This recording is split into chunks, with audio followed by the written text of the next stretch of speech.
Já está lá. Boa tarde a todos e a todas. Essa aqui é uma atividade da ADUFPA, a representação sindical dos professores da Universidade Federal do Pará, do qual nós fazemos parte da diretoria. O objetivo é dialogar, né, não só sobre a situação brasileira, mas especificamente sobre os projetos que estão ocorrendo, estão tramitando no Congresso Nacional, e o que isso implica em relação aos trabalhadores e às trabalhadoras do Brasil. Então, nós queremos dialogar com todos sobre esse processo. Gostaríamos aqui imensamente de agradecer aos nossos convidados, o senador Paulo Rocha e também ao deputado Edmilson Rodrigues. Gostaríamos de dizer que nós da ADUFPA estamos realizando uma série de atividades, não é só uma atividade da ADUFPA, antes que eu esqueça, né? É importante dizer que tem uma série de outros sindicatos na organização conosco, é o caso do Sindicato dos Trabalhadores das Instituições Federais de Ensino Superior do Pará, o Sinditifes, o sindicato, e eles estão reproduzindo essa live, né? O Sindicato dos Professores da Universidade Federal do Oeste do Pará, o Sindicato dos Professores também da Universidade Federal do Sul e Sudeste do Pará. Então, nós temos o Sinasef, responsável pela representação dos trabalhadores do Instituto Federal do Pará, e também da Escola Tenente Rego Barros. Então, nós estamos nessa atividade, né? E como parte dessa atividade, na realidade, de um conjunto de ações, nós temos feito várias, digamos assim, várias incursões. Uma dessas incursões é sobre uma campanha de solidariedade que nós estamos lançando, em que a ADUFPA entra com parte do fundo, mas nós queremos articular outras entidades também, sindicais populares nesse fundo, para trabalhar, para ajudar os movimentos sociais que estão enfrentando hoje, em particular na periferia de Belém, estão enfrentando a crise, que não é uma crise só, né, da pandemia, da Covid-19, mas também que é o problema da crise econômica e da desigualdade social. Então, nós estamos impulsionando esses processos. Também fizemos uma incursão no sentido de mandar cartas e fazer contato com a bancada parlamentar paraense sobre vários aspectos, em particular a possibilidade do corte dos nossos salários. Então, temos feito várias atividades aí, vamos continuar fazendo essas atividades. De início, então, eu gostaria aqui, em nome das entidades parceiras, irmãs nossas, a Sindunifesp, a Sindufopa, a Sinditifes e o Sinasef, entre outras, né, agradecer ao senador Paulo Rocha e agradecer ao deputado Edmilson Rodrigues por se dispor nesse dia, ainda que estejamos em quarentena, é uma sexta-feira santa, né, se dispor a esse horário, estar conosco debatendo esses temas.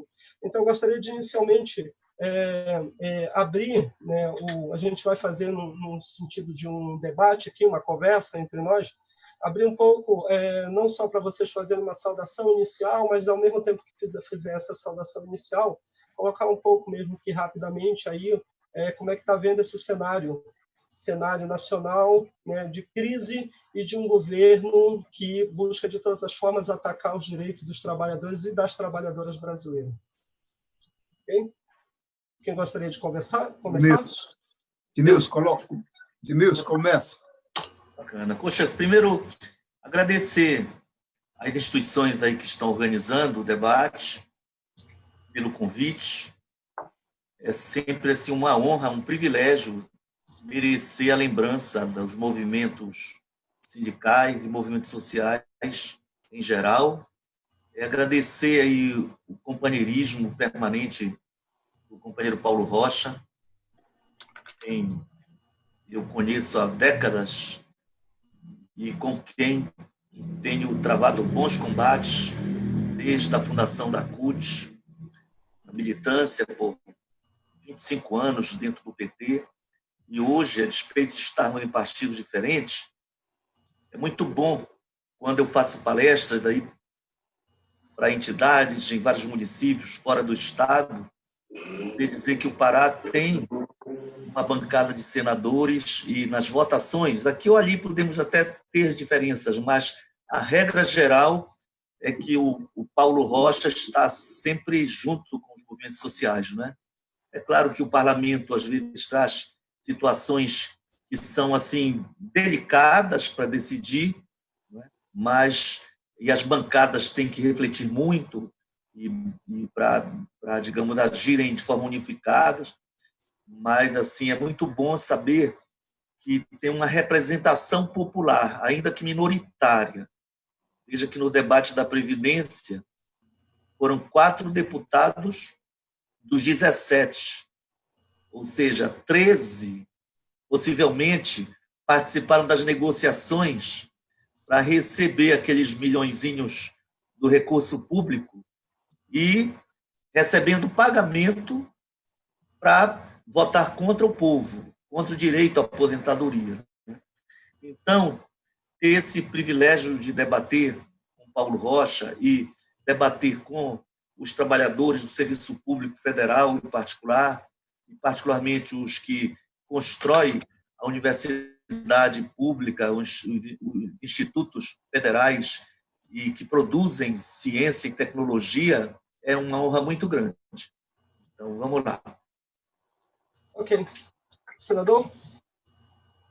Então, primeiro, eu acho que é o mesmo sentimento do Edmilson, agradecer a oportunidade de debater com essas entidades históricas da luta, principalmente pela educação de qualidade gratuita do nosso país. E eu acho que esse debate nós temos que oferecer e homenagear os nossos servidores públicos, principalmente, Edmilson, os profissionais de saúde, os médicos, os enfermeiros, e os auxiliares, inclusive os próprios trabalhadores da área de serviço dos hospitais, enfim, serviço de atendimento de saúde. Momento de a gente homenageá-los, porque estes estão colocando, inclusive, em risco a verdadeira sua vida pessoal na defesa da saúde pública e daqueles que batem na porta dos hospitais públicos. Fundamental também a gente valorizar não só esses servidores, mas há tempo de esse debate. É muito importante, que é para a gente ficar claro que o governo que está aí, o governo de plantão que está aí, além de ser um fascista, mas o projeto neoliberal internacional, que em 2008 faliu com a quebra dos bancos privados dos Estados Unidos, agora ele retoma de uma maneira mais radical com esse processo de governos autoritários. E o primeiro vítima deste processo são os trabalhadores, porque essa cartilha deles é retirar direitos, diminuir o tamanho do Estado e avançar de novo na acumulação de riqueza na mão de poucos. Então, a gente tem que ter claro isso, porque só a união dos trabalhadores, a união das esquerdas, a união das forças populares é que pode deter esses avanços que está sendo implementado pelo governo Bolsonaro. É fundamental caracterizar o governo Bolsonaro não só como um fascista, ultradireita, mas com esta visão neoliberal, nem à toa que ele tem como símbolo principal a bandeira dos Estados Unidos, o presidente dos Estados Unidos, enfim. E caracterizá-lo também que, além disso, ele é uma espécie de genocida psicopático, uma vez que ele quer não só tirar direito dos pequenos, do povo, dos trabalhadores, mas também não se importa com a vida destes. Então, é fundamental a gente caracterizá-lo e ver com quem nós devemos enfrentar só com a força, com a organização do povo e com as bandeiras corretas, que é para unificar esse nosso povo, essa nossa luta. Eu acho que agradeço esse momento e, como disse o Edmilson, nós temos o maior orgulho de participar de uma bancada que fizemos todos os esforços para unir essa bancada, e foi nós, principalmente eu e o Edmilson, que brigamos sempre para a bancada valorizar os investimentos nas nossas universidades. Não é à toa que 1/3 das minhas emendas individuais eu tenho dirigido para as universidades do meu estado, caso da FPA, da UFOPA e da Unifespa. Então, Edmilson, isso nos recorda e, lógico, nos faz linkar, não só porque nós, no primeiro momento, nós lutamos no movimento sindical, na construção da CUT, no fortalecimento dos nossos sindicatos, agora nós estamos cumprindo um papel na área institucional, mas sem tirar o nosso pé da luta, da relação com os movimentos sociais, com a relação da luta do povo. Bem, Paulo. Ok. Deputado e senador, é uma preocupação da categoria dos professores, e que não é só dos professores, é do conjunto dos trabalhadores, mas, em particular, dessas entidades que organizam este evento, além da DUFPA, a próprio Sindicato dos Professores da UFOPA, da Unifespa, o Sindicato dos Técnicos Administrativos das instituições federais, o SINASEF, representante do Sindicato dos Trabalhadores do Instituto Federal e Colégio Tenente Barros. Uma preocupação nossa, entre tantos ataques, é a possibilidade de corte dos nossos salários, né? A votação do projeto aí, do orçamento de guerra, ele saiu da Câmara sem esta aprovação inicial e que agora está no Senado. Mas no Senado esse debate pode voltar à tona, certo? Pode voltar à tona. Inclusive com a possibilidade, se for assim, me corrija se eu estiver errado, de retornar até a própria Câmara. Afora isso, existem outros projetos também em tramitação no Congresso que tratam da possibilidade de corte de redução do salário dos servidores públicos. Eu gostaria de saber de vocês como é que está isso, para a gente, as pessoas que estão nos informando, nos procuram para saber disso. Então, como é que está essa situação da possibilidade do corte do salário dos professores não, dos servidores públicos, de modo geral, e qual é a possibilidade disso vir a acontecer? Posso iniciar, Paulo? Pode.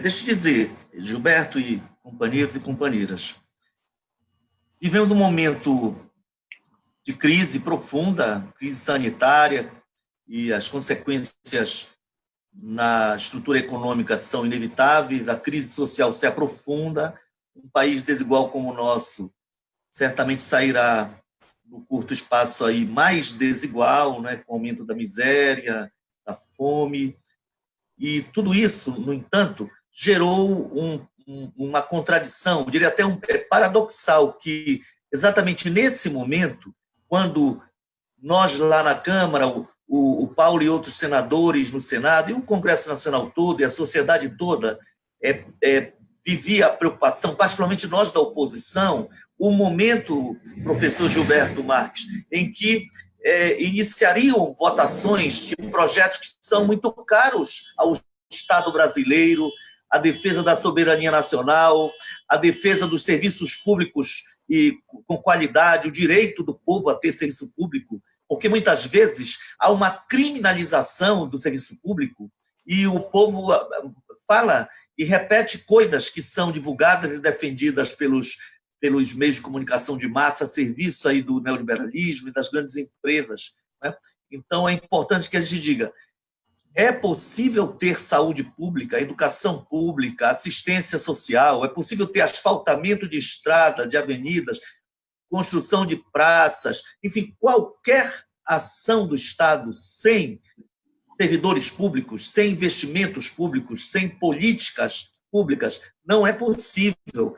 Então, lutar pela qualidade do serviço público e pela valorização do servidor público, faz parte de um projeto estratégico, democrático, soberano, de desenvolvimento social, com equilíbrio ecológico. Enfim, é uma busca em favor do Brasil. Então, quem criminaliza os serviços e os servidores tem interesse, na verdade, em colocar os recursos do público, os recursos públicos, nas mãos dos especuladores financeiros. Então, esse risco que a pergunta do Gilberto traz existe. Mas, contraditoriamente, professor Gilberto, a crise do coronavírus criou um clima em que toda a esquerda e toda a oposição se uniu, e nós temos aprovado uma série de leis já na Câmara e no Senado, e algumas até sancionadas pelo presidente, que não pôde fugir, leis que são favoráveis ao povo. E tem uma coisa importante que o Paulo já levantou em outro momento. Essas políticas que nós estamos aprovando, quer ver, para a liberação de medicamentos, para impedir aumento dos preços do medicamento, para liberação, evitar burocracia no cadastro de quem tem direito à água, tarifa social da água, tarifa social da energia elétrica, o pagamento da tarifa elétrica social. Então, o Estado pode assumir essa despesa, porque R$30 para um pobre é muito dinheiro no momento de desemprego, no momento em que um ambulante não pode vender na rua, enfim, ele não pode ganhar dinheiro com o seu trabalho, ele não pode também sair da rua para não quebrar o isolamento e colocar em risco a saúde dele e da sociedade como um todo. Então, o Estado tem a obrigação de investir para garantir que essa família não passe fome, não adoeça, e por outros motivos que não só a do vírus, do coronavírus. Então, esses investimentos são novidades na política, porque eles são contrários à tese neoliberal. Nós estamos mostrando aquela história que o governo não pode aumentar o déficit e é preferível matar as pessoas de fome, é preferível impor uma recessão econômica do que ampliar o déficit e para garantir investimentos sociais, investimento em infraestrutura, gerar emprego e criar uma dinâmica nova para a economia. Quem defendia essas teses está mostrando que é possível. Por quê? Porque o governo agora, apesar do presidente ser contra os investimentos, apesar da escola de Chicago, que é representada pelo Guedes e que é extremamente radical, de direita, um liberalismo realmente radical, de querer privatizar tudo, eles estão sendo obrigados, em qualquer país do planeta, a pegar parte do produto interno bruto e investir. A Alemanha está investindo 16%, a Itália próximo disso. Os Estados Unidos mesmo, apesar de todo o discurso inicial do Trump, está investindo 10% do PIB. O Japão acabou de decidir o investimento de cerca de $1 trilhão. Imagina, quase 5 trilhões de reais do equivalente para combater o coronavírus, para garantir que as pessoas fiquem em casa, no isolamento, e tenham renda. Então, e no Brasil, apesar do Guedes, de um presidente que tem realmente, segundo os psicólogos e psiquiatras, dá sinais de psicopatia ou de sociopatia, realmente, ou ele se faz de doido, ou ele realmente é um genocida e conscientemente está querendo matar milhares e milhares de brasileiros para exatamente não prejudicar o lucro das grandes corporações, mas mesmo ele está sendo desmoralizado, os panelaços agora estão cada vez mais fortes, cada vez que ele vai à TV para falar as suas asneiras e defender as suas teses, de modo que ele está sendo obrigado a recuar o pagamento com atraso, porque nós aprovamos no Senado e na Câmara no dia 2, não é, Paulo? Daquele auxílio emergencial de R$600, alcançando 1.200 para as mães que são chefes de família. A canalhada tentou inviabilizar isso. Ele chegou a dizer que tinha assinado, mas não publicou. Ora, uma lei que é assinada, não vale de nada se não tiver publicada em diário oficial, mas ele engana a população, é mentira o tempo todo, são fake news o tempo todo, de modo que nós passamos muitos dias até que fosse pago, e poderia ser pago porque o cadastro da Bolsa Família ele está ali, basta você autorizar o gasto e as pessoas recebem imediatamente. Mas toda essa burocracia, porque eles queriam inviabilizar, mas estão sendo obrigados a ceder. Então, esse é um aspecto importante, e eu queria te dizer, apesar disso, nós não podemos perceber que há riscos. Como nós sairemos? Qual será a correlação de forças para impedir os golpes que virão? E agora, só para concluir, Gilberto, esses dias mesmo, e talvez na segunda ou terça, volte o debate do projeto de lei 149, que é o de nome Plano Mansueto. Aí não dá para aprofundar agora o debate, a gente vai debater, porque o Plano Mansueto ele arrebenta com os estados, tira a autonomia dos estados e municípios. Aquilo que o FMI faz em relação aos países, a Controladoria Geral da União e o Tribunal de Contas da União agora vão poder entrar nos estados para ter acesso ao sistema de informações sobre gastos, para obrigar, por exemplo, mudanças no regime jurídico único, impedir concursos públicos, cortar vantagens, cortar salários de trabalhadores do serviço público. Então, o risco permanece. E isso está em debate. Mas hoje, o que tem sido aprovado, baseado nessa situação de crise, é que mesmo a direita, mesmo um Rodrigo Maia, tem evitado a colocar pontos polêmicos, como esse de corte de salários, exatamente porque ele sabe que não passará por consenso. E se não houver consenso, nós vamos enfrentar debates longos e talvez não consigamos avançar em coisas que são necessárias e urgentes. Ok. O desculpa, o senador Paulo Rocha, a professora Rita Gil, do Sinasef, nos manda, inclusive, que é uma das entidades organizadoras, nos reforça justamente esta pergunta, né, que o Edmilson estava abordando aqui, que é em relação a... Nós enviamos um conjunto de sindicatos, enviou uma carta aos parlamentares da bancada federal paraense, exatamente tratando desse tema da possibilidade de redução dos nossos salários, de corte nos nossos salários, e ela justamente reforça essa pergunta que a gente já tinha feito, que o deputado Edmilson estava respondendo, em relação a qual é a posição da bancada paraense em relação a isso. Olha, eu queria... tudo que eu vou falar aqui é acrescentar o que o Edmilson já colocou. Isso que ele falou do Plano Mansueto, isso aí é um perigo que faz parte da cartilha, inclusive, de redução do salário do funcionalismo. É uma segunda PEC, aquela PEC que a gente apelidou do fim do mundo, PEC da morte, que é a tal do redução de gastos do serviço público. Só para vocês terem uma ideia, na universidade vocês já sabem a consequência disso, mas no sistema SUS, isso teve um impacto de redução no orçamento do SUS de 22 bilhões, que agora está faltando para socorrer e enfrentar a pandemia no nosso país. Mas nós temos posição clara.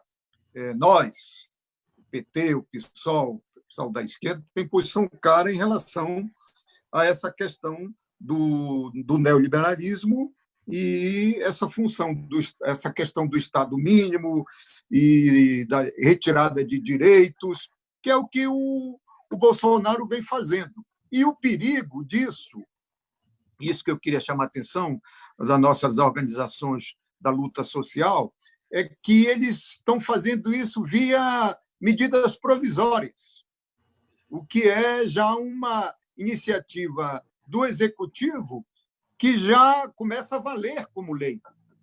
Então, a pressa faz com que o parlamento corra para impedir com que isso se concretize. Então, as medidas provisórias que vêm nesse sentido. A 905 é, de novo, uma verdadeira reforma trabalhista, que não só tira direitos, reduz, amplia a jornada, acaba com profissão, acaba com o domingo de descanso, o dia de descanso do trabalhador, e etc. Então, atacou-se primeiro nas relações, digamos assim, do setor privado. E avançou mais agora com a 936, a medida provisória, que é outra que também ataca os direitos e que vem agora nesse âmbito da chamada cartilha neoliberal a mexer com o Estado, com o tamanho do Estado, e agora vem parte para cima do funcionalismo público. A quebra da estabilidade e a redução de salário, isso é um ataque frontal às conquistas do serviço público. Todos nós sabemos que o concurso e depois a estabilidade é exatamente para dar esse profissionalismo, esse servidor público, primeiro, tratado pelo Estado de uma forma democrática, e o concurso faz com que se angarie profissionais com conhecimento, com competência, e a estabilidade no emprego. A estabilidade é exatamente para proteger esse servidor que vem servir a população ao serviço público, às políticas públicas, mas que não pode ficar como presa fácil da perseguição política dos governantes de plantão. Então, são bandeiras fundamentais, que são bandeiras históricas nossas. E não tenho dúvida, todas as nossas organizações dos servidores públicos, do serviço público, que essa questão são bandeiras fundamentais que nós não abrimos mão na defesa disso. Essa questão contra o Estado mínimo, a redução de salário, acabar com a estabilidade, são, digamos assim, causas pétreas da nossa bandeira constitucional. E, portanto, o fundamental é isso que nós estamos fazendo. Primeiro, é fundamental os nossos servidores perceberem que hoje nós somos minoria no Congresso Nacional. Aquele número que o Edmilson colocou, de que numa bancada de 20 parlamentares, 17 deputados federais e 3 senadores, nós só temos, no máximo, 4 ou 5 deputados federais e 1 senador que está comprometido com essas bandeiras, com essas lutas, com este processo. Então, o que é fundamental nisso é a mobilização e a união destes sindicatos, desses instrumentos de luta nossa, para poder não só pressionar via a base estes parlamentares, cobrar deles e pressioná-los, e, ao mesmo tempo, está ligado àqueles que estão lutando lá para repercutir nos corredores do Congresso Nacional e na votação estas posições de proteção, não só às conquistas que nós fizemos com luta na Constituição de 88, mas como também as conquistas de política pública em um Estado social que nós já estamos construindo no nosso país, né? Então, esta crise ela coloca em xeque o projeto neoliberal, porque até eles agora, os estados nacionais, como já falou aí o Edmilson, eles estão pedindo socorro ao papel do Estado, aos Estados nacionais. É o caso aí dos investimentos que o companheiro Edmilson já falou. A Alemanha investindo percentuais grandes do seu PIB na solução dos problemas. E neste caso, não é só o socorro à pandemia, mas também a própria economia. Não tem dicotomia em salvar as vidas e salvar também o processo da economia do nosso país. Neste caso, a solução qual é? Que não há possibilidade, porque a nossa economia ela já vinha em desaceleração. Antes da pandemia, a economia brasileira já vinha desacelerada. É só lembrar o PIBinho, que nós apelidamos o PIB de 2019. Então, a pandemia ela pegou o país já com este problema da economia do nosso país por essa visão que o Guedes já vinha administrando a economia do nosso país, baseado só a partir do grande capital financeiro, trazendo os graves problemas para a economia. Está aí o desemprego, a falta de investimento em políticas públicas, os cortes na área de infraestrutura e etc. O que acontece? Qual é a solução? É isso que nós estamos fazendo. É proposta de renda mínima, de distribuição de renda, de socorrer as pequenas e microempresas, socorrer os municípios e os estados. E o país tem dinheiro em caixa para isso. No Caixa do Tesouro Nacional tem cerca de 1 trilhão e 300 milhões de dinheiro para, neste momento de crise, socorrer essa questão. Inclusive, o Congresso Nacional já deu o remédio para autorizar o Executivo a usar este dinheiro para quebrar, digamos assim, a lei de responsabilidade fiscal, o próprio limite dos gastos públicos que estão colocados em xeque, dado a crise de saúde pública, mas também a crise econômica que se alastra no nosso país. Então, tem saídas, tem solução. Qual é? É o Estado intervindo, né, na distribuição de renda, no socorro aos municípios, no socorro às micro e pequenas e médias empresas. O que é que a gente propõe?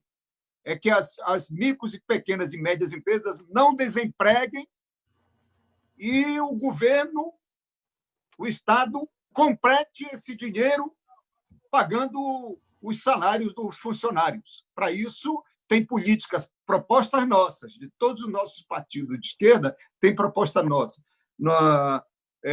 Empréstimo, créditos para os pequenos, micro e médias empresas, inclusive empréstimos para os municípios e os estados, para socorrer, neste momento, os nossos setores mais vulneráveis da estrutura econômica do nosso país.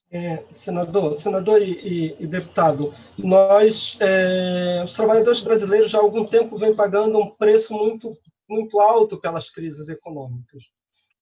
E mesmo do ponto de vista da reforma da Previdência, nós já estamos pagando um preço muito alto, né? Pagamos um preço muito alto na reforma, nós, em particular, os servidores públicos, pagamos um preço alto na reforma da Previdência aprovada ainda no governo Lula. Para nós foi muito ruim, estimulou, inclusive, setores privados com o estímulo à Previdência, a outras formas de Previdência. E agora, com essa última reforma da Previdência, passamos por uma situação bastante difícil também, porque há um alongamento do prazo, do prazo necessário para se aposentar, e uma redução do benefício ao final dos anos que a gente vai trabalhar, dos inúmeros anos que nós vamos trabalhar para ter direito à aposentadoria. Isso não só na esfera federal, mas na esfera estadual também, porque Brasil afora os diversos governadores de colorações das mais variadas foram aprovando ou ainda estão aprovando suas reforma previdenciária. Aqui no estado do Pará, então, o governo liderado pelo PMDB, mas com um conjunto de partidos, aprovou uma reforma da Previdência que também, na nossa avaliação, muito, muito difícil para nós. E agora, com a crise econômica, mais uma vez se repassa a responsabilidade da crise para cima dos trabalhadores. Nós lançamos uma nota, a DUFA, mas que com certeza nós temos muito de diálogo e acordo com as outras entidades parceiras nossas, em vários aspectos. Nós, aqui nesse evento, nós estamos com, além do Sinasef, o Sindufop, a Sindunifespa e o Sinditifes. Nós temos feito várias ações em conjunto, inclusive a nota, a bancada federal paraense, e nós, especificamente da ADUFPA, lançamos um manifesto, que é um manifesto que propõe algumas medidas para enfrentar a crise. Né? A crise, entre elas, a revogação da emenda constitucional 95, né, a anulação da reforma da Previdência, nós defendemos a anulação da reforma da Previdência, inclusive da reforma da Previdência aprovado no atual governo do Estado do Pará, e que ataca os trabalhadores, é bom dizer isso, é um ataque aos trabalhadores, a regulamentação imediata do imposto sobre grandes fortunas, a suspensão imediata do pagamento da dívida interna e a auditoria dessa dívida, que nenhum governo enfrentou de fato isso, né? E isso é uma fonte de sugar dinheiro dos trabalhadores para a ciranda financeira. Então, evidentemente, além da defesa do sistema único de saúde no Brasil. Essas questões que eu estou colocando são questões que estão sendo aqui reforçadas por algumas outras perguntas. Eu vou ler rapidamente algumas perguntas que estão sendo colocadas aqui.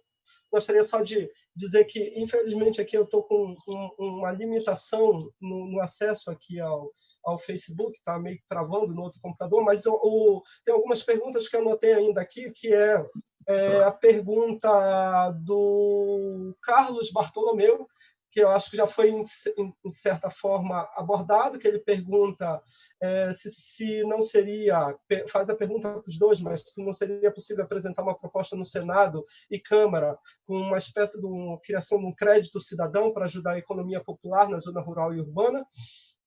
A pergunta do professor José Raimundo Trindade, quero ouvir um pouco dos dois sobre como podemos tratar duas questões: o imposto sobre grande fortuna e a suspensão momentânea do pagamento pagamento de juros da dívida pública, para tanto recompor a base tributária brasileira quanto a destinar recursos de imediato para a crise sanitária. E a pergunta da professora Edivânia Alves, que é o seguinte: qual será a posição do senador Paulo Rocha em relação à possível redução do salário dos servidores públicos federais, já que seu partido, o PT, tem sido ambíguo no combate ao governo Bolsonaro e aqui no estado do Pará votou favorável à reforma da Previdência do governo Helder Barbalho, né? São essas perguntas, então eu gostaria de repassar essas três perguntas, além das nossas proposições da DUFCA, que tem a ver com a suspensão imediata da dívida pública e a auditoria da dívida, a criação, a regulamentação do imposto sobre grandes fortunas, entre outras medidas, o fortalecimento do SUS, entre outras medidas que nós propusemos aí. E aí as perguntas também sobre a possibilidade de criação aí de um crédito cidadão, sobre a regulamentação aqui do professor Trindade, regulamentação do imposto sobre grandes fortunas e suspensão imediata do pagamento da dívida pública. Ele pergunta qual é a possibilidade de efetivar isso, e a posição da professora Edivânia em relação à posição do senador em relação a essa suspensão, redução do salário dos servidores. Em parte, vocês já abordaram alguma dessas questões, mas eu gostaria de retornar a vocês a partir disso. Posso iniciar? Gilberto e os colegas que perguntaram, acho que o Paulo Rocha levantou uma questão importante para a nossa reflexão. Reconhecer que, na correlação de forças em termos sociais, a direita, o pensamento liberal e as teses defendidas pelo grande capital financeiro, aquela tese do Estado mínimo, de que serviço público não pode ser prioridade, que deve ter um Estado mínimo e que, portanto, deve privatizar tudo, e que o servidor público é sinônimo de preguiça, de altos salários, eles criam toda uma psicosfera para destruir a imagem daquilo que é positivo, de modo a viabilizar suas teses. E aí, quando eles colocam em votação, o desgaste é pouco, porque grande parte da população que é vítima dessas políticas acaba achando que elas são boas para si. O exemplo da reforma da Previdência é bem gritante assim. Foi aprovado por uma ampla maioria, muitas categorias tiveram prejuízos assim, muito sérios. Grande parte dos trabalhadores sequer vai poder se aposentar. E, sinceramente, quem vai conseguir comprovar 40 anos de desconto, carteira assinada, ou mesmo como servidor público, para se aposentar com seu salário integral, que nem é totalmente o último salário, vai ser uma média dos salários de um modo geral, de modo que quando fizer a média, o cara vai ganhar menos. Mas se ele conseguir provar 40 anos de desconto previdenciário. Então, nós já sabemos que quase a totalidade dos trabalhadores não vai poder se aposentar. Então, foi muito grave a reforma da Previdência, muitíssimo grave. E, nesse sentido, foi assim um golpe em conquistas históricas que vem desde o período do Getúlio Vargas, com muitas lutas, muitas greves e algumas conquistas consolidadas na Constituição de 88. Então, realmente, qual é a pergunta que se faz? Por que eles aprovaram com 300 e tantos votos, se eles precisavam apenas 257? E por que não houve uma rebelião popular? Porque no dia da votação do Senado, eles não precisaram de polícia, porque não tinha movimento social, não tinha um carro-som de sindicatos. Então, eles construíram uma estratégia de muita propaganda e algumas decisões para enfraquecimento dos sindicatos, começando pela reforma trabalhista, que levaram a um clima de votação da reforma da Previdência sem as resistências que nós esperávamos. Nós não conseguimos fazer uma única grande mobilização popular. E eu confesso a vocês, pela minha história de luta sindical, eu fiquei muito triste no dia da votação. E tinha alguns meninos visivelmente pagos, segurando uma bandeira, pagos por algum sindicato lá do Distrito Federal, e outros 6, 7 companheiros batendo bumbo, gritando, falando numa caixinha de som, mas isso não impediu que o processo ocorresse, os deputados votassem, negociassem o voto, o que é mais triste ainda. Os caras votaram pelo fim da aposentadoria e ainda assim fizeram chantagem com o governo Bolsonaro. O Bolsonaro dizendo que ia fazer um governo para instalar uma nova política e combate à corrupção, negociou 10 milhões por deputado e senador para quem votasse a favor da reforma da Previdência. Então, o cara destrói direitos, recebe um dinheiro que, em tese, seria de emenda parlamentar, mas é por fora do orçamento aprovado, ou seja, um dinheiro manipulável para enriquecer e tornar esses políticos que botam contra o povo novos ricos, bandidos intocáveis, porque, como eles estão no sistema, não há investigação e eles acabam tendo autorização para cometer as bandidagens, destruindo direitos. Eu falo isso para retomar o ponto, a correlação de força é muito complicada. O Paulo até foi otimista, nós contamos com 4. Um deles diz, poxa, eu tenho que votar contra a reforma da Previdência, por mais que eu tenha ligação com a base. Nós íamos ficar só com 3 votos dos 17 deputados. Nós temos 3 senadores, São Paulo votou conosco contra a reforma da Previdência. Então, que democracia é essa? Em que os representantes do povo, na grande maioria, estão lá para votar contra o povo, sabem que vão se reeleger, porque, no fundo, o governo foi trabalhando com pesquisa e colocou na votação na hora em que ele viu que a maioria do povo estava achando necessária a reforma da Previdência. Eles gastaram dinheiro público para criar um clima favorável. Então, tudo isso, me referindo a uma decisão passada, porque o documento que vocês apresentam propõe anular, mas a anulação da reforma da Previdência pressupõe uma nova correlação de forças, porque pressupõe uma nova proposta de emenda constitucional. Aí vocês diriam, por que tu não apresenta, Edmilson? Por que o Paulo não apresenta? Por que o PSOL, o PDT, PT, esses partidos que hoje estão articulados aí num grande campo de oposição, não apresentam? É porque, para apresentar uma proposta de PEC, a gente até pode ter as assinaturas necessárias, são 171, sem problema. Mas já não é tão fácil, porque nós contamos mesmo com 100 e pouquinhos deputados e senadores. Mas vamos dizer que a gente conseguiu. Assina aqui, deputado, senador, para a gente apresentar essa PEC, anulando a reforma da Previdência. Mas para conseguir a maioria dos votos e colocar em pauta, realmente é muito difícil. Sem pressão popular e com minoria no Congresso, deputados e senadores sem pressão, eles acham que podem escandalizar e que não vão ser flagrados, porque o povo vai continuar aceitando migalhas em véspera de eleição. Essa é uma grande contradição, né? Então, me ative muito a essa questão da correlação de forças, porque a gente que está no parlamento, às vezes, se sente muito impotente. E eu ouço muito pessoas, e às vezes me escrevem, dizendo, por que tu não apresentas? Né? Muitas coisas boas são apresentadas e sequer vão à pauta. Por quê?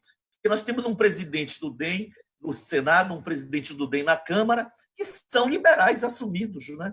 O Rodrigo, por exemplo, propôs que todo mundo tem que fazer seu sacrifício. Aí ele propôs, vamos cortar salário de deputados, senadores, os poderes, Ministério Público, Poder Judiciário também tem que fazer sua parte, e vamos cortar salário dos servidores públicos. Mas ele ainda não implementou o processo. Ainda não colocou em votação um projeto que possa caminhar para essa situação. Eu acho que essa é a preocupação inicial do Gilberto. Eu queria só, Gilberto, eu falei muito, mas eu queria só para te dizer aqui, em relação à resposta, em relação à questão da renda mínima e do apoio à micro, pequena empresa, esse é um debate que nós estamos fazendo. Inclusive, aquele orçamento de guerra e leis outros complementares que nós estamos debatendo, eles prevêem exatamente recursos para investimento nas micro, pequenas empresas, pagamento de salário, quando a empresa não está podendo pagar, ou financiamento para as empresas.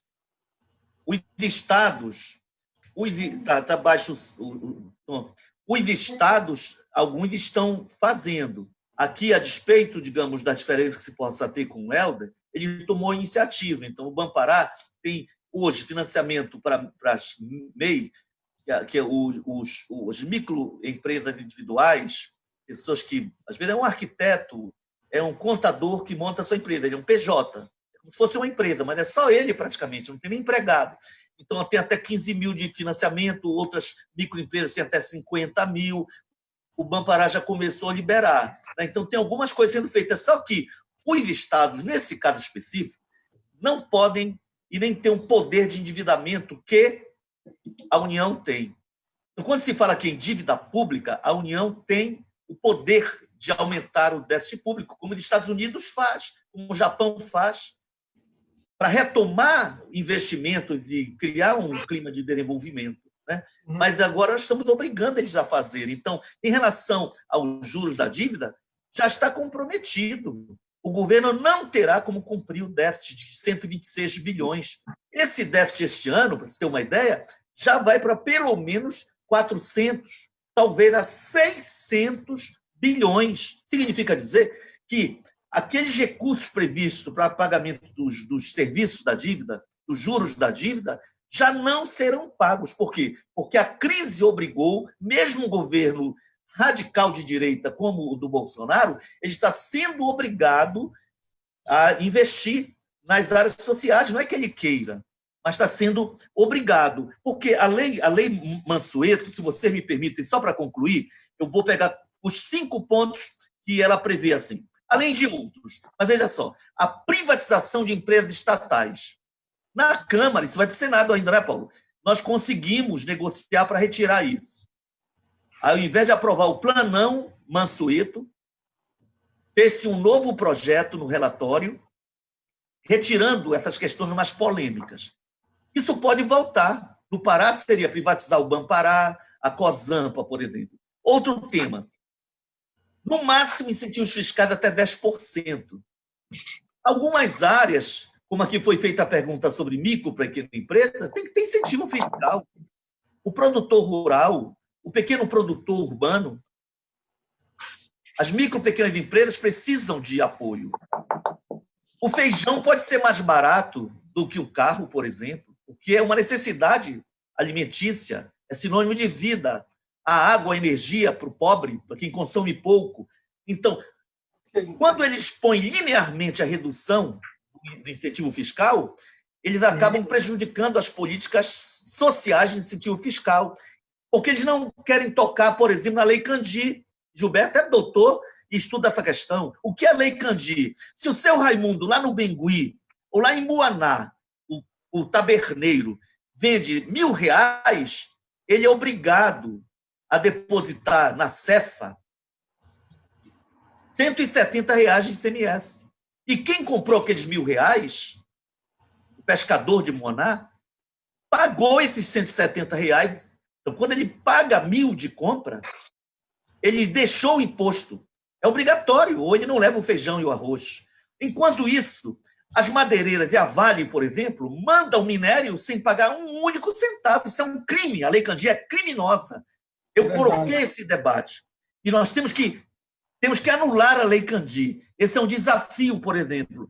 Mas a Lei Mansueto, por exemplo, ela obriga a revisão dos regimes jurídicos únicos.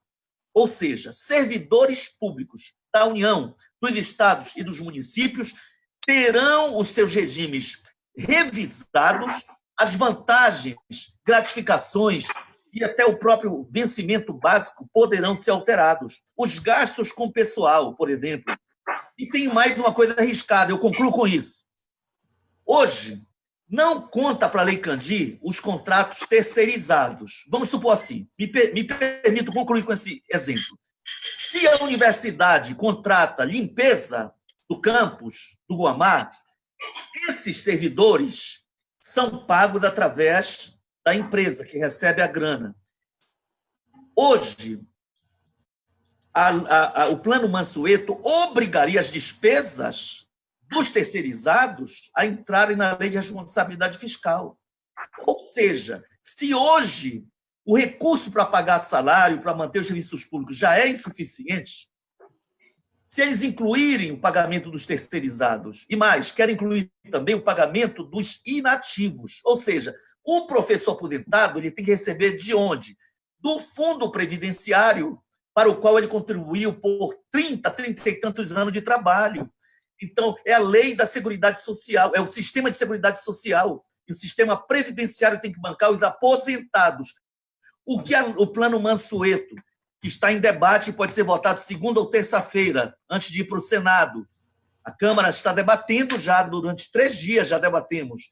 O que o plano diz é que esses recursos, esse gasto com aposentados terá que ser feito com os recursos hoje que servem para pagar os serviços das instituições e para pagar o salário dos inativos, ou seja, vai pagar também os inativos. Isso vai destruir ainda mais o serviço público, a qualidade do serviço público, porque junto com isso vem a obrigação imposta pelo Plano Mansueto de criação dos planos privados de previdência. Então, realmente, é uma máquina bem azeitada na cabeça deles. A resistência aqui popular é grande, mas ainda temos que conscientizar. Esse tipo de debate ajuda, porque é um tema complexo, mas que a mobilização dos servidores e demais trabalhadores se dê para que a gente impeça que isso realmente se implique numa grande derrota para os servidores públicos. Nós vamos fazer, eu vou passar para o senador Paulo Rocha, mas só rapidamente ver 2 saudações aqui, que é a saudação do professor Sandro, do Sindicato dos Docentes da Universidade Federal do Oeste do Pará, né, ao FOPA, ao Sindofopa, né, no caso do sindicato, que, mais uma vez, ele sauda não só o debate e aos participantes, mas também critica o fato de que, mais uma vez, como resposta para sair da crise, se apresenta a possibilidade de corte nos salários. E, inclusive, ele faz a pergunta: o que é que os servidores públicos podem fazer?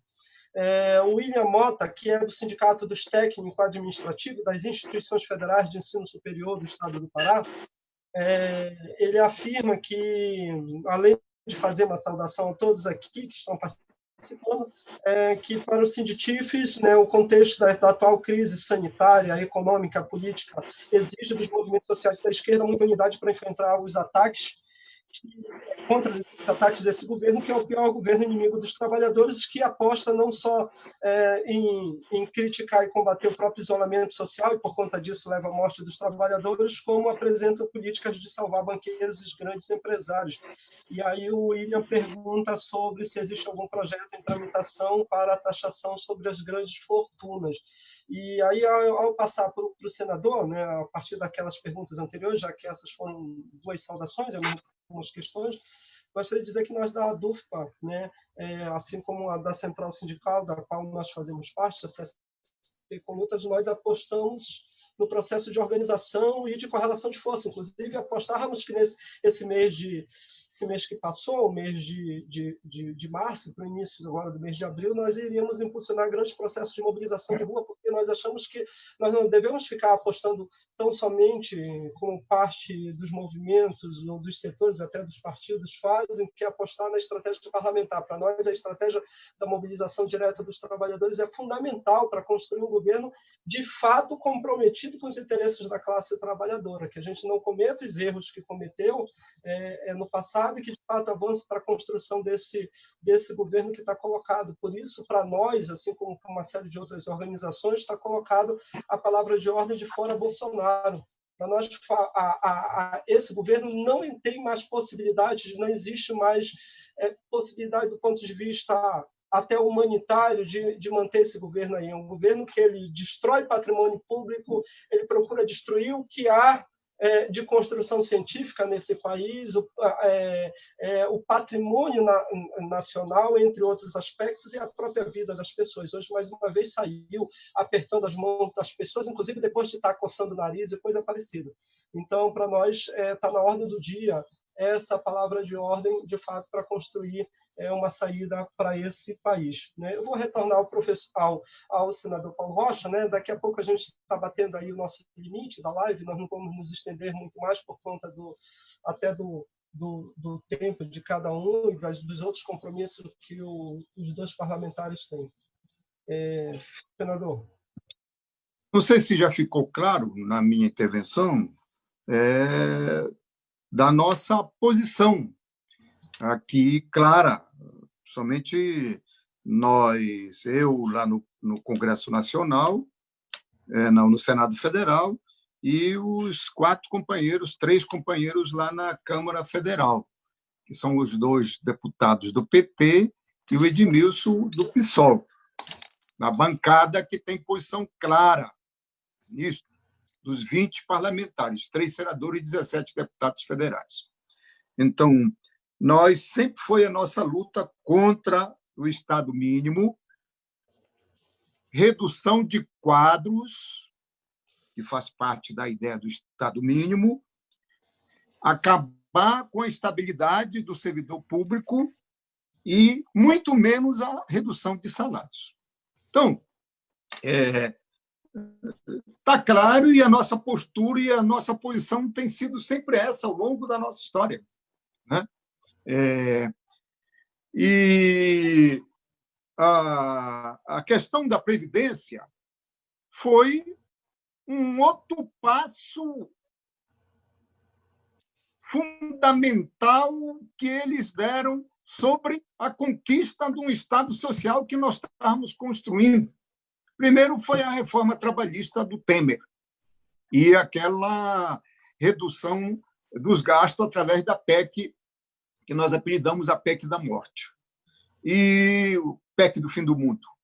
E agora eles avançam, através de medidas provisórias, sobre verdadeiras reformas trabalhistas, como a medida provisória 905 e agora a 936, 936, que mexe agora com o Estado, com a estrutura de Estado, com os servidores públicos e etc.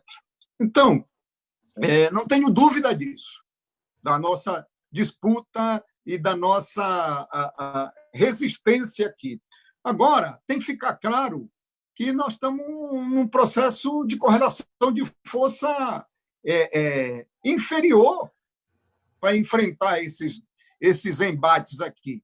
E nós temos nos desdobrado nessas defesas, nessas bandeiras nossas históricas dos trabalhadores e dos servidores públicos, etc. Então, a correlação de força aqui no Congresso Nacional é fundamental. Os companheiros das centrais sindicais, inclusive os companheiros da CONUTA, sabem que todo projeto que envolve os interesses dos trabalhadores que chegam aqui, nós chamamos, eu aqui faço essa proposta na bancada para a gente fazer imediatamente logo a reunião com as centrais e com os principais sindicatos. Infelizmente, nós estamos despotencializados no processo de movimentação e de mobilização. Cá para nós, eles fizeram uma reforma trabalhista fácil. Aquilo que o Edmilson disse. Nós estamos nos sentindo só aqui. Não há uma mobilização de rua. Inclusive do funcionalismo público, está bem aqui, a chamada esplanada do Ministério, a concentração de funcionários públicos aqui, bem na porta do Congresso. É só descer dos ministérios que você já coloca aqui 10 mil, 20 mil funcionários públicos para poder pressionar e berrar contra os parlamentares, para poder não fazer esse tipo de crime contra os interesses dos trabalhadores. A reforma da Previdência foi um ataque frontal, é um crime contra a luta e as conquistas dos trabalhadores. Então, não tenho dúvida disso. Agora, o fundamental é a mobilização. O companheiro aí da Oeste, da Oeste ou do Oeste, está aí os parlamentares, bem perto, vizinho. Aí, no Baixo Amazonas, tem 2 ou 3 da bancada de deputados federais que estão aí, são vizinhos. Aqui tem uma pressão. O Paleiro tem votado com voto naquela região. O Faleiro é um companheirão que tem estado junto conosco na resistência, né? Mas tem vários outros que tiveram voto. O cara lá de Oriximiná, o cara de Oriximiná, tem... Não precisa citar nome, não, porque é geral, né? A grande maioria... De fato, nós achamos que... Então, estão aí, são vizinhos da nossa base, estão aí rodando. Nós estamos articulando... O fundamental, companheiros, é que nós estamos... o movimento sindical, o movimento dos servidores públicos pode contar com a gente. Agora, nós precisamos dessa mobilização na base para pressionar os outros a não deixar que o governo Bolsonaro, que o Bolsonaro faça esse tipo de crime. Ao responder também ao Carlito, o pessoal que fez a pergunta aí em relação ao que é que nós estamos fazendo, esses créditos, todas essas propostas já estão colocadas. Só a bancada do PT, dos senadores, nós apresentamos já 37 projetos. Eu mesmo apresentei esta semana 2 projetos importantes, que é o projeto para alongar o seguro-desemprego, em vez de ser 3, 4, 5 meses, passar para 10 ou 12 meses, poder enfrentar essa crise. Imagina, o cara já está desempregado, não tem condições. Então, a ideia do seguro-desemprego é alongar o seguro-desemprego e também entrei com um projeto de fortalecer e financiamento a juros zero para a agricultura familiar, para não só produzir mais alimentos, todo mundo sabe que a agricultura familiar, com o investimento do PRONAF, nos governos do Lula, principalmente, a agricultura familiar passou a produzir 70% a 80% da alimentação que chega no prato do brasileiro. E o meu projeto, não só ele prevê o incentivo a isso, né, com geração de renda para o campo, e, ao mesmo tempo, obriga os governos, tanto o governo federal quanto o governo estadual, e cria condição para isso, e os governos municipais, para comprar estes alimentos e distribuir para os pobres, para aqueles que já estão com problema de fome na sua família. Então, tem iniciativas, tem pelo menos 4 projetos aqui, viu, Zé Raimundo, sobre o negócio da taxação das grandes fortunas, né? Sim. O que é que o governo faz? Ao contrário, ele corta os direitos e corta a renda dos trabalhadores, o que eles querem fazer com a redução do salário do funcionalismo, mas cede trilhões para os banqueiros que já acumularam riqueza e não pagam, inclusive, alguns impostos para o nosso país. Então, essas taxações no rico, no sistema financeiro, são fundamentais para buscar arrecadar e fortalecer os nossos fundos para poder distribuir através do aumento do salário mínimo, da questão das aposentadorias, da geração de renda mínima, do Bolsa Família, ampliando o Bolsa Família, que é isso que vai alavancar a nossa economia local e que processa a saída das crises do desenvolvimento. Então, o fundamental aqui, a tarefa que está para nós, não só para os nossos partidos, mas para os movimentos sociais, não é só fazer oposição e enfrentar o governo Bolsonaro, mas, ao mesmo tempo, mobilizar o povo para poder processar aí, que dê curso às nossas posições políticas, dê respaldo às nossas posições políticas. Então, por exemplo, o Fora Bolsonaro, ele só tem consequência se tiver esse clamor da população, a clamor do movimento social. Eu acho que o movimento social já está despertando para isso. Os sindicatos, as frentes, como a Frente Brasil Popular, Frente Sem Medo, já estão, digamos assim, agregando essas bandeiras no enfrentamento do governo, porque a solução para realmente resolver o problema do nosso país é derrubar o governo, e a gente só pode derrubar o governo num processo de eleição ou num processo de mobilização para repercutir aqui no Congresso. Agora, nós temos um problema. No Fora Bolsonaro, ou no impeachment dele, quem assume é o Mourão. E aí? Então, é todo um debate político que tem que se fazer para a gente encontrar qual é a melhor forma de enfrentar esse governo e, ao mesmo tempo, mudar essa correlação de força para a gente, num primeiro momento, impedir que ele derrube os nossos avanços, as nossas conquistas, mas que ele não avance também sobre os interesses e os direitos dos trabalhadores.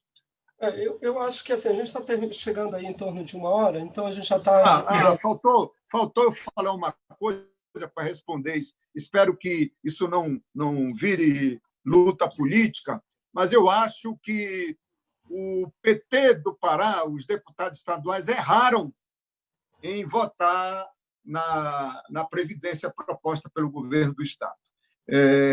Todo mundo sabe que eu sou, dentro do PT, eu defendo a tática do acúmulo de força, de alianças políticas, mas, para mim, a aliança é participar do processo naquilo que há de positivo nos governos. Mas a aliança não significa submissão. Então, a minha visão, e eu critiquei isso internamente dentro do PT, eu acho que a nossa bancada estadual errou em votar a reforma da Previdência do governo do Estado. Ok. Estamos nos aproximando aí de 1 hora, então eu gostaria só de reforçar algumas questões aqui rapidamente. Primeiro, concordando que achamos que a reforma da Previdência, tanto na esfera federal quanto estadual, foi um ataque brutal sobre os trabalhadores e é um erro, quem quer que seja, aprovar qualquer tipo de política nesse sentido. Evidentemente, então, nós nos solidarizamos com os trabalhadores e as trabalhadoras do serviço público do Estado do Pará, profundamente atacados por esse governo, do atual governo, assim como vinham sendo atacados pelo governo anterior. Nossa posição, em particular da ADUFPA, é uma posição de cobrança, né? Achamos que os parlamentares são parlamentares eleitos para defender os nossos interesses, então, na realidade, o que se faz de um modo geral, evidentemente que tem diferença, não dá para colocar sinal de igual entre todos os parlamentares, entre todos os partidos, mas, de um modo geral, o que se faz é chegar no Congresso Nacional para votar contra os trabalhadores e as trabalhadoras. né? Lamentavelmente tem sido feito isso. Então, nós defendemos, sim, a revogação da reforma da Previdência. Como eu disse, não é a primeira reforma da Previdência, tivemos reforma da Previdência no governo do Fernando Henrique Cardoso, tivemos reforma da Previdência, inclusive, no governo Lula, a reforma trabalhista no governo Temer, que dizia que ia criar mais emprego, o que a gente viu foi mais desemprego e mais precarização, né, do trabalho, né, dos trabalhadores. Então, nesse momento, nós achamos que, de fato, nós temos que construir um grande processo de mobilização. Passando a quarentena, que é necessária, a quarentena aí, para se proteger contra a Covid-19, nós temos que impulsionar grandes processos de mobilização de rua. E nós achamos que, de fato, a palavra de ordem não se limita a Bolsonaro, né? Porque não adianta tirar Bolsonaro e manter o Mourão. Então, nossa palavra de ordem é muito mais à frente nesse sentido, é fora Bolsonaro e Mourão. É uma necessidade porque eles representam o mesmo projeto. Na Argentina, entre 2002 e 2013, foram 5 presidentes derrubados. O resultado não foi o resultado que nós gostaríamos, mas isso demonstra que, na realidade, o movimento de rua, a mobilização, ela pode superar, inclusive, limitações do ponto de vista institucional, eleitoral e do ponto de vista das leis. E problema de correlação de força. Não, problema de correlação de força, mas aí eu acho que falta um chamado claro das esquerdas, das grandes lideranças das esquerdas, para esse movimento de rua. Entendeu? Eu acho que falta esse chamado claro dessas lideranças. Eu acho que uma parte ainda está apostando, jogando as suas fichas, as suas principais fichas na estratégia eleitoral.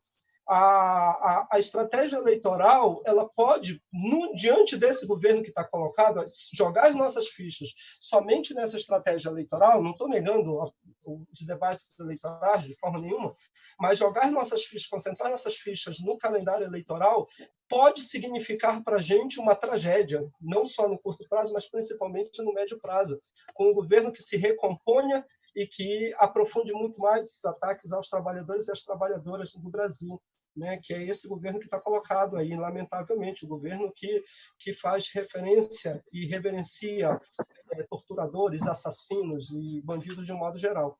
Então, nós achamos que é isso aí. Eu gostaria só, já para a gente ir encaminhando, só 2 observações finais para encerrar aqui, que são perguntas da professora Lilian Brito, que ela pergunta por que ninguém pauta, na verdade, a suspensão dos auxílios políticos, tipo auxílio paletó, moradia e tantos outros.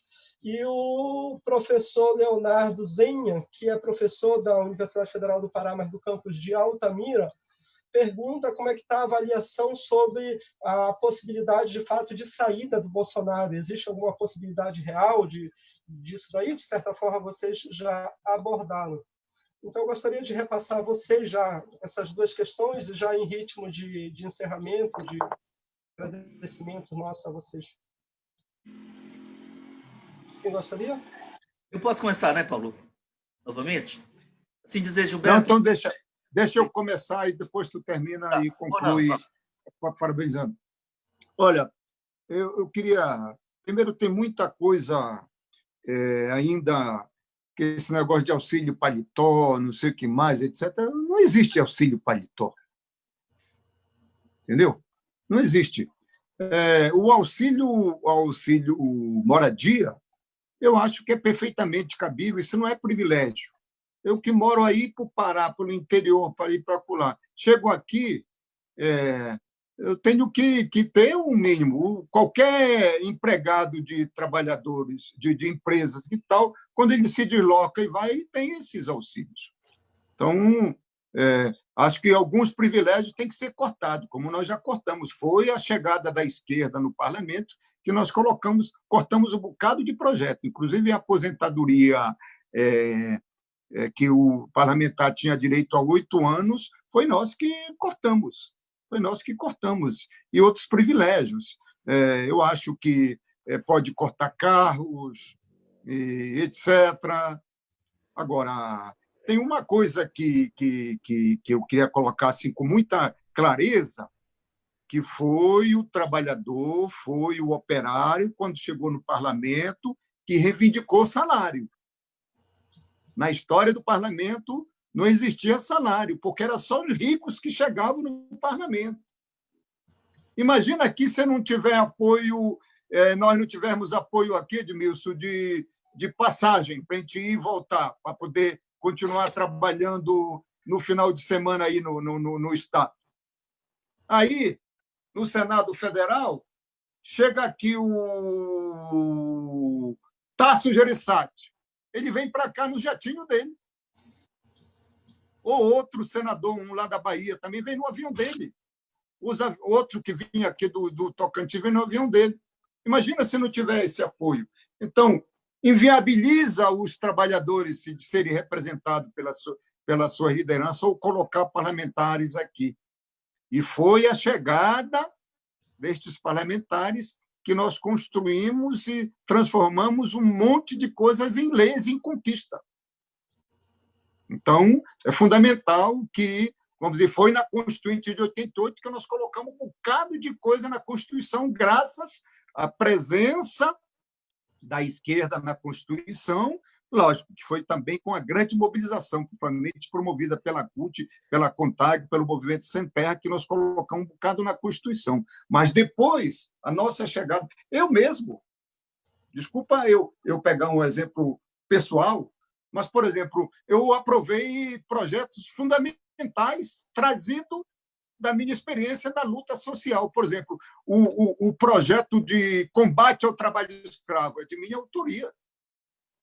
A profissão de agente comunitário de saúde, o seguro-defesa dos pescadores, ou então a lei das domésticas, que foi aprovada aqui, trazida pela Benedita da Silva, e tantos outros projetos trazidos pelos parlamentares. Então, é fundamental a gente discutir isso, tem que cortar privilégio da classe política, dos senadores, dos deputados, sim, mas tem alguma coisa que a democracia ela é cara para o povo. Então, é preciso também que tenha essa consciência do funcionamento da democracia, porque, por exemplo, agora estão dizendo que o fundo eleitoral tem que se acabar. Aí, se acabar o fundo, os pobres, os nossos candidatos a vereadores, a prefeito, etc., como vão fazer campanha? Só vai se eleger os ricos, os representantes do latifundiário, os representantes dos ricos, do grande capital. E aí a correlação de força fica pior.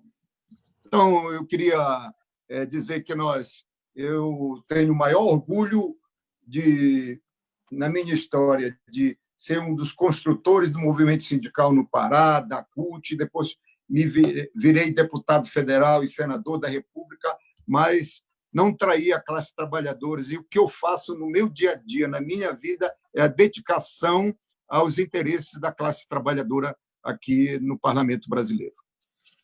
Ok. Edmilson? Não, Gilberto.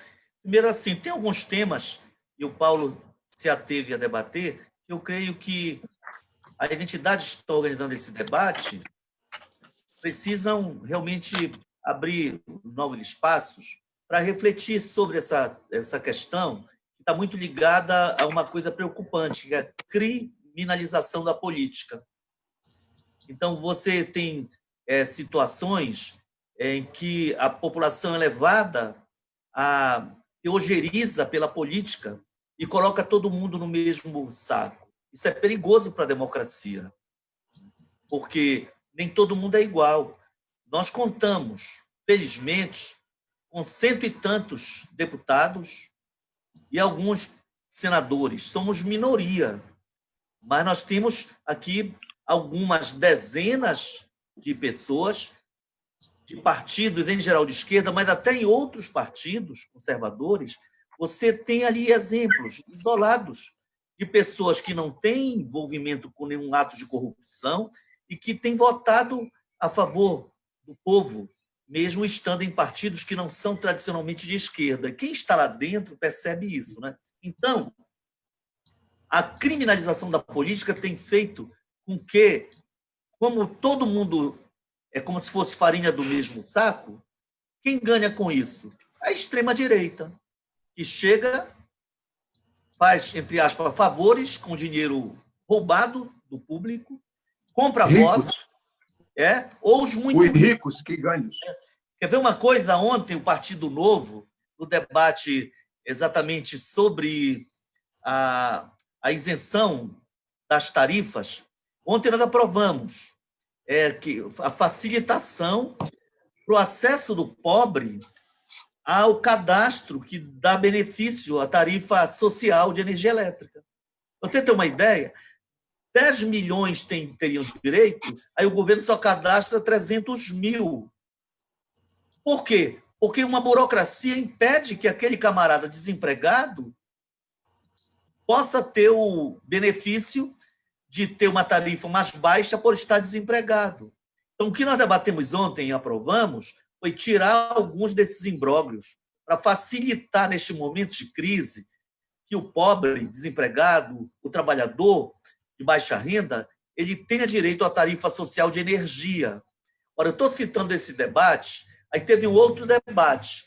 É justo que um camarada que está atrasado no parcelamento da compra de uma máquina de lavar, por exemplo, ele esteja no Serasa ou no SPC? É justo que, nesse momento, o camarada queira comprar alguma coisa e não possa porque está com crédito inviabilizado? Ontem, nós debatemos e aprovamos que, durante o período do coronavírus, dessa pandemia, quem esteja no cadastro do SPC ou do Serasa não seja considerado e que, portanto, a pessoa vá no comércio e não sofra o constrangimento de ser bloqueada seu poder de compra. Eu falo isso porque, mesmo tendo sido aprovado, alguns partidos, como o Partido Novo, resolveram votar contra isso, alegando que isso traz problemas para as empresas, e quando prejudica a empresa, prejudica também o trabalhador.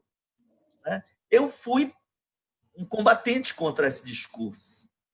Teve um camarada de Minas Gerais que usou bem no debate com outro mineiro. Ele disse: esse deputado mineiro aí, que tem um patrimônio de 28 milhões, é por isso que ele está sendo contra a nossa proposta.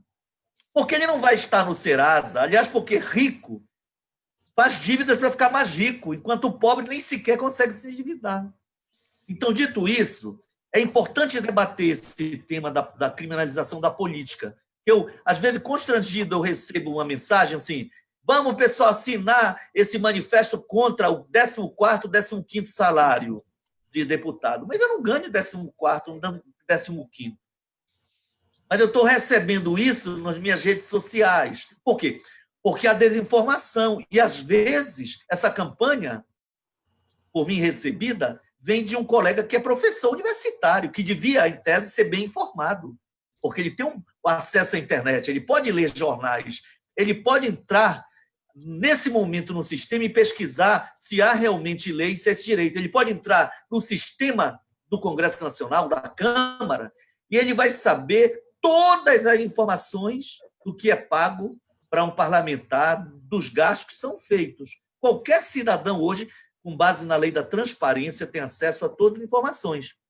No entanto, como está criminalizada a política, as pessoas aceitam uma mentira e começam a divulgar como se fosse verdade.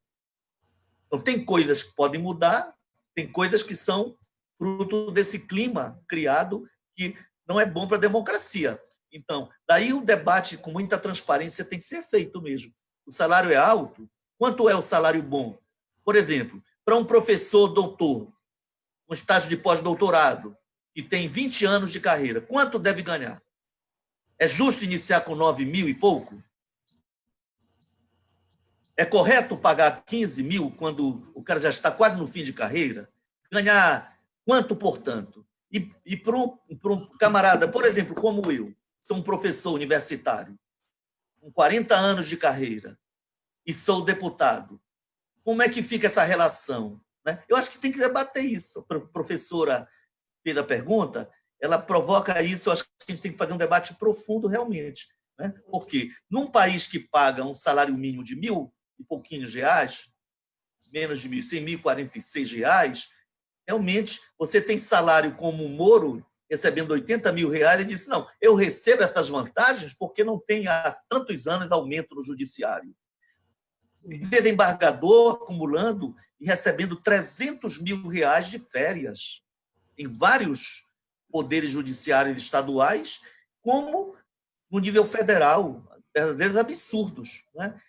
Então, a população tem que ter informações em geral para combater a corrupção e os abusos do quem ganha acima do teto, seja juiz, ministro do Supremo, do Superior Tribunal Eleitoral, ou seja deputado ou senador. Esse debate tem que ser feito porque é democrático, porque é dinheiro público, né? Então, só não se pode, digamos, lutar contra aquilo que não é verdadeiro, porque aí você está sendo manipulado pelas mentiras, pelos fake news, numa linha da criminalização da política que só favorece os muito ricos. Deixa eu só concluir, Gilberto, aqui com uma coisa, que é para fechar o nosso debate sobre o tema. Tem, no dia 6 de março, vocês acompanharam, os sindicatos acompanharam, e antes também, o debate sobre qual é o projeto de reforma administrativa. Esse é o cerne da pergunta inicial que tu fizeste, Gilberto, em nome de todos esses sindicatos. Aí, quem é o relator, aliás, o responsável pela apresentação? É um colega do Paulo Rocha, ex-ministro Fernando Bezerra, recentemente envolvido numa série de denúncias de corrupção, mas o Bolsonaro, com base nessa tese de que ele representa a nova política, mantém vários ministros envolvidos com corrupção e manteve o líder do governo também, Fernando Bezerra. Dia 6 de março, aí eclodiu a crise. Mas no dia 6 de março, se vocês procurarem, ele dizia, dia 11, daqui a 5 dias, eu apresento o projeto de reforma administrativa. Na verdade, é um projeto que tem como base o quê? Mexer em todas as carreiras, incluindo os professores, servidores da universidade. Prever redução salarial como possibilidade. Prever o fim da estabilidade. Aí é uma crueldade. E como é que você tem juiz, professor sem estabilidade? E prever também que a União, estados e municípios, para garantir o equilíbrio fiscal, olha lá, estabelece gatilhos de ajuste fiscal. Sabe o que é isso? Um período da nossa vida, como a inflação era alta, nós tínhamos gatilhos salariais. A inflação chegava em 10%, o governo era obrigado a reajustar em 10%, no tempo do Sarney, lembra? Agora eles querem pôr um gatilho de ajuste fiscal. Gilberto e queridos professores, professoras, servidores públicos federais de todos os níveis. O que seria isso? Se os gastos com salário, gratificações, estiverem comprometendo a lei de responsabilidade fiscal e, portanto, o ajuste fiscal, não pode. Por quê? Porque tem que sobrar dinheiro para o pagamento da dívida pública. E na hora que chegar próximo disso, o prefeito, ou o governador, ou o presidente da República, nem precisam mandar mais para o Congresso ou para o Parlamento, porque já estaria aprovada a reforma administrativa que permite o gatilho fiscal, de ajuste fiscal, ou seja, reduz salário, retira vantagens, automaticamente já seria um poder administrativo, se aprovar a reforma administrativa da forma como eles chegaram a propor. Desgraçadamente, nós vivemos numa pandemia. Contraditoriamente, a pandemia congelou esses ataques aos servidores. Aí, Gilberto, eu quero agradecer a oportunidade, agradecer, Paulo, pelo nosso debate fraterno aqui e construtivo, agradecer pelo convite de vocês e dizer uma coisa importante que o Gilberto falou. Nós estamos em isolamento social porque temos responsabilidade. Inclusive, os cientistas e a ciência brasileiras estão na berlinda positivamente. Os canalhas estão tendo que reconhecer que, se tiver cura, quem vai produzir a cura são os nossos cientistas públicos. Se tiver vacina, são os nossos cientistas que estão agora trabalhando para produzir a vacina. O tratamento é feito com base em orientação técnica, em conhecimento técnico-científico. Então, a ciência brasileira, ela está avançando, inclusive, no momento de pandemia e mostrando o seu valor. Quando se precisa de um respirador, que já é, digamos, submetido a sistemas, softwares, sistemas computacionais. Quem está produzindo isso são os nossos centros tecnológicos, as nossas universidades, os nossos institutos tecnológicos. São servidores públicos fazendo a ciência em favor da vida. Isso é uma derrota para os canalhas.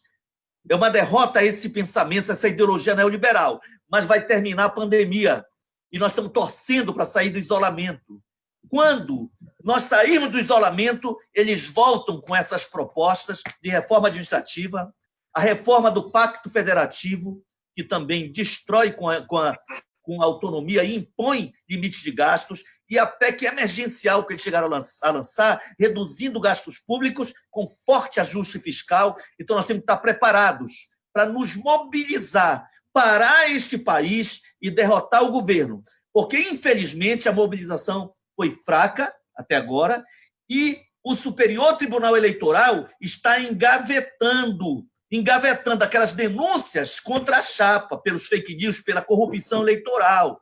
Então, qual é o nosso caminho hoje? Seria o impeachment. O impeachment, no entanto, se nós não pressionarmos da Justiça, que é uma instituição importante eleitoral, o impeachment é uma decisão política, só que mantém o Mourão, que é um canalha, preconceituoso, representante do que tem de mais porco, de defesa da ditadura militar, das torturas, dos assassinatos e da corrupção. Ele acabou de defender o golpe militar na semana passada. Então, ele passaria a ser o presidente. Daí, os nossos desafios são enormes. Só com mobilização popular, povo na rua, além dos panelaços, nós vamos poder chegar a esse momento de vitória da democracia, mas democracia não do capital financeiro, a democracia do povo, do poder popular. Eu quero parabenizar os sindicatos, porque esse debate é um ato de resistência também.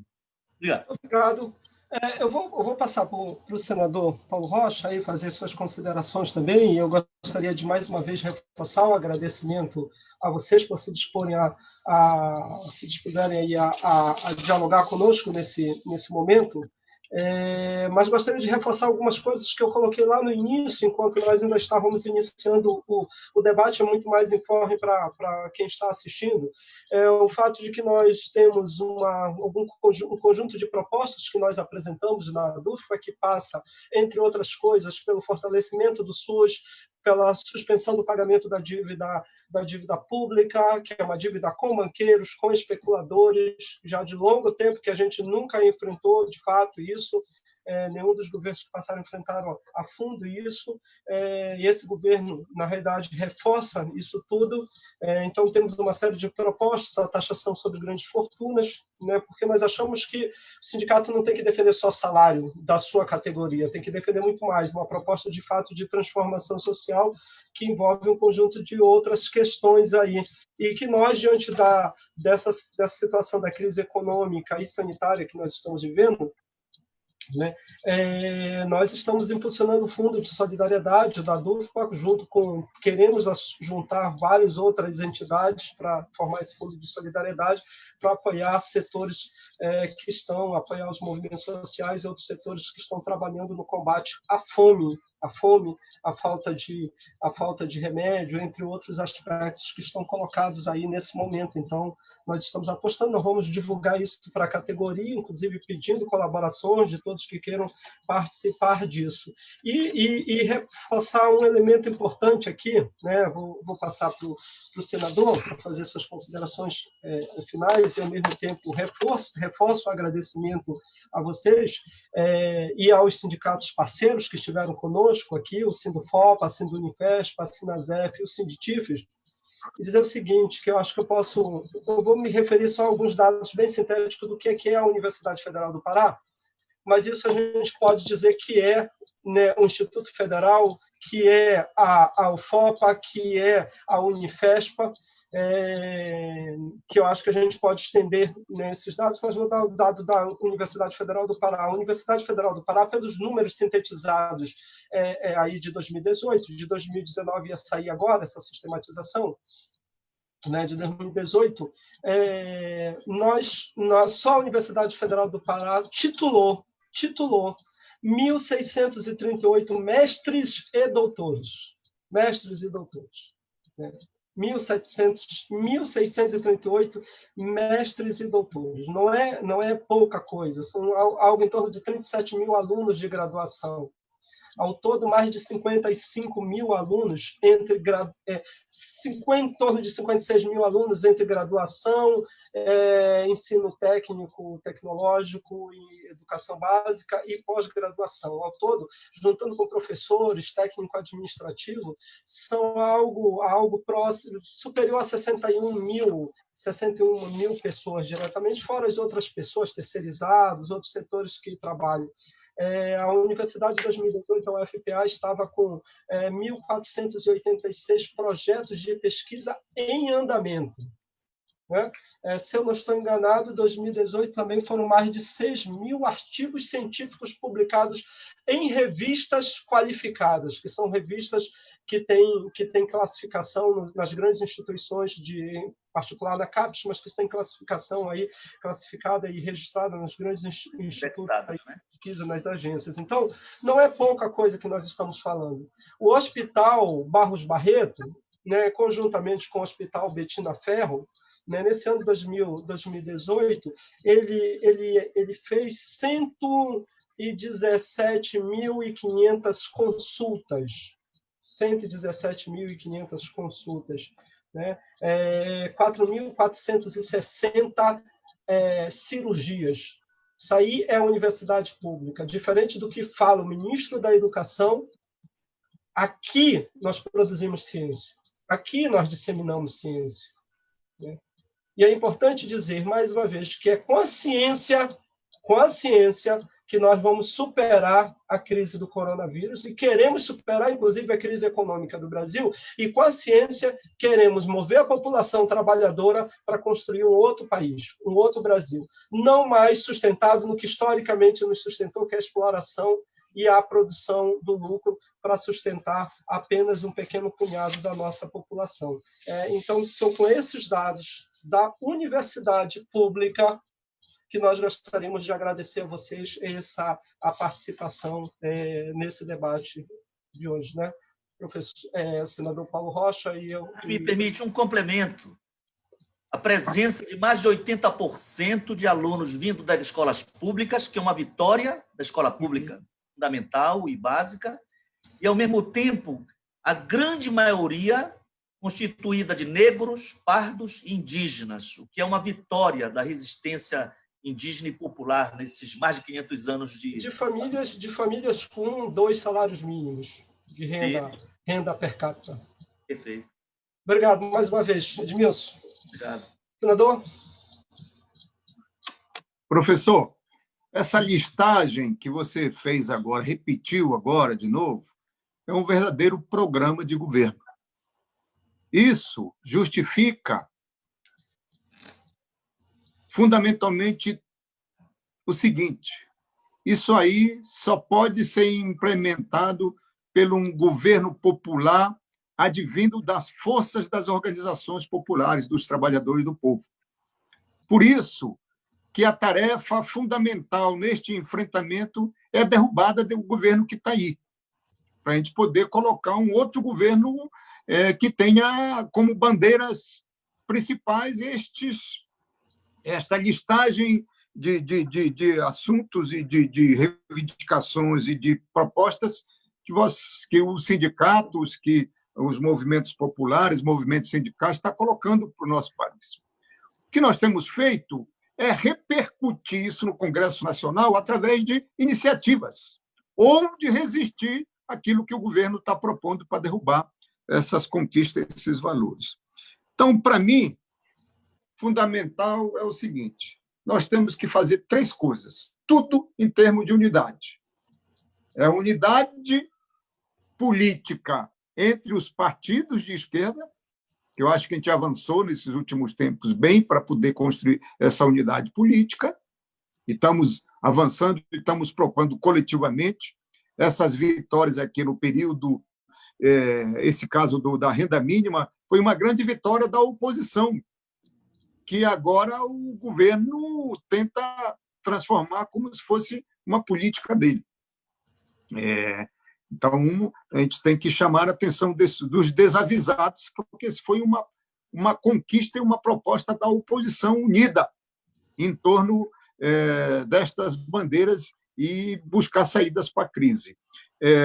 A segunda coisa é a unidade do movimento popular em relação à correlação de força na população, que também está começando a resistir, está passando da resistência para a reação política. No caso do panelaços, aí já tem sido claro essa mobilização. Infelizmente, nós estamos num processo de isolamento corretamente para poder se proteger da propagação deste vírus.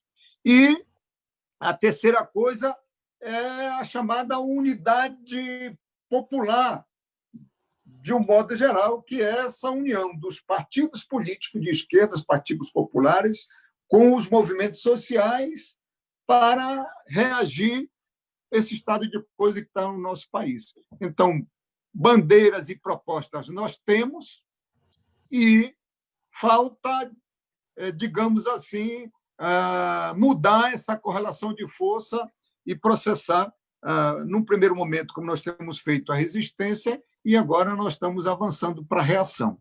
Eu tenho muita esperança de que, logo, logo, nós vamos voltar às grandes mobilizações que nós já fizemos neste país, como foi para as diretas já, como foi para a Constituinte de 88, e vários momentos, as greves gerais que o movimento sindical chamou, a luta aí no nosso estado do Pará pela luta pela terra, que foi sempre uma grande mobilização dos trabalhadores, do povo, através das organizações dos trabalhadores rurais, e agora com essa perspectiva de uma unidade popular democrática forte, não tenho nem dúvida, e como nós somos movidos de fé e de esperança neste processo, nós haveremos de reconquistar um país para todos, como nós já vimos construindo nesse país. Então, eu queria agradecer esse momento. Acho que falta distribuir mais informação entre nós para a gente, digamos assim, fazer o debate bem transparente e fazer com que quem realmente são os nossos aliados, quem são as nossas principais lideranças que realmente estão ao lado da luta do povo.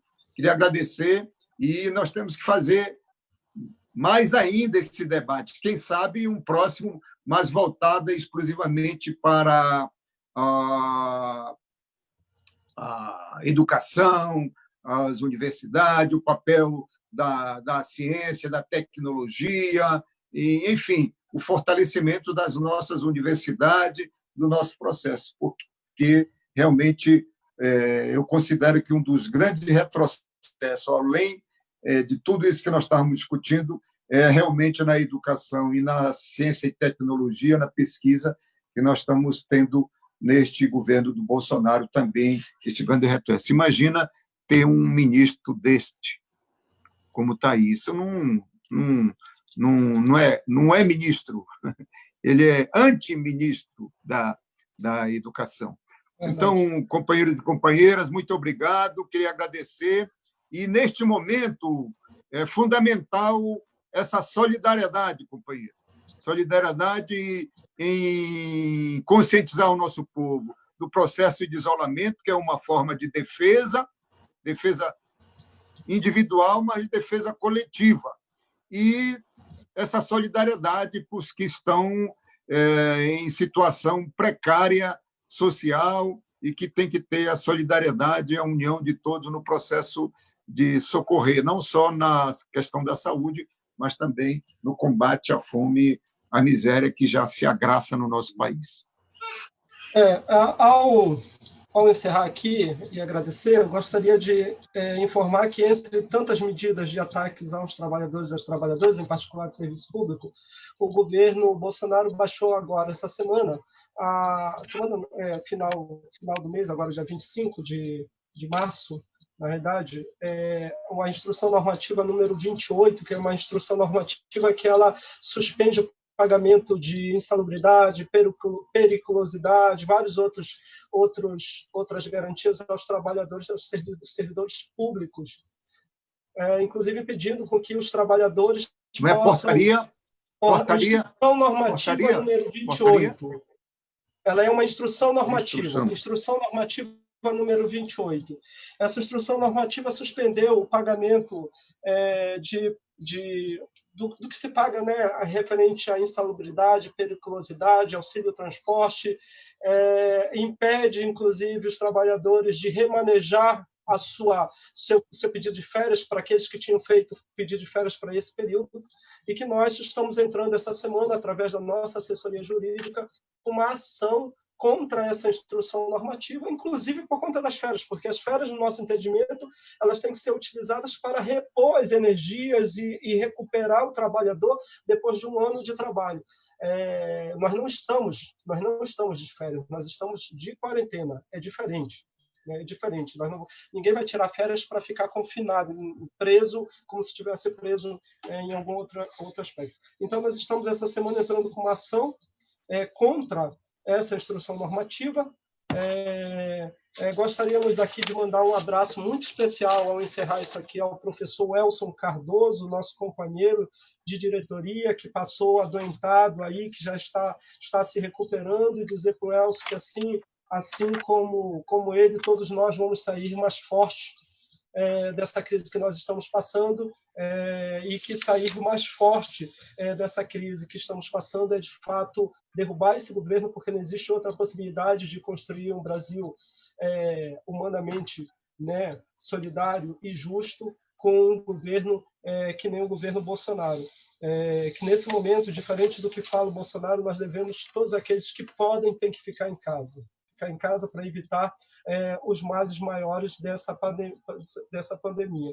Então, eu gostaria, mais uma vez, de agradecer, né, aos dois parlamentares, né, ao Edmilson e ao Paulo Rocha, por se colocarem à disposição aqui para esse debate. Então, em nome da ADUFPA, do Sindufespa, do Sindufopa, do Sinasef, do Sinditifes, gostaríamos de fazer esse agradecimento especial a vocês e dizer, mais uma vez, que mais do que na ordem do dia, a palavra de ordem de fora Bolsonaro, fora Mourão, e vamos construir um governo verdadeiramente dos trabalhadores. Muito obrigado. Luta. Parabéns, um grande abraço a todos. Viva! É isso aí. Pedimos a todos que nos assistiram que repliquem, que comentem e que fiquem atentos, porque na próxima semana teremos mais, essa semana que está entrando aqui, teremos mais lives não só do debate político, mas também as nossas lives culturais. Então, passe no Facebook da ADUFPA, curta e ajude a divulgar essa luta dos trabalhadores. Obrigado e até a próxima. Até mais.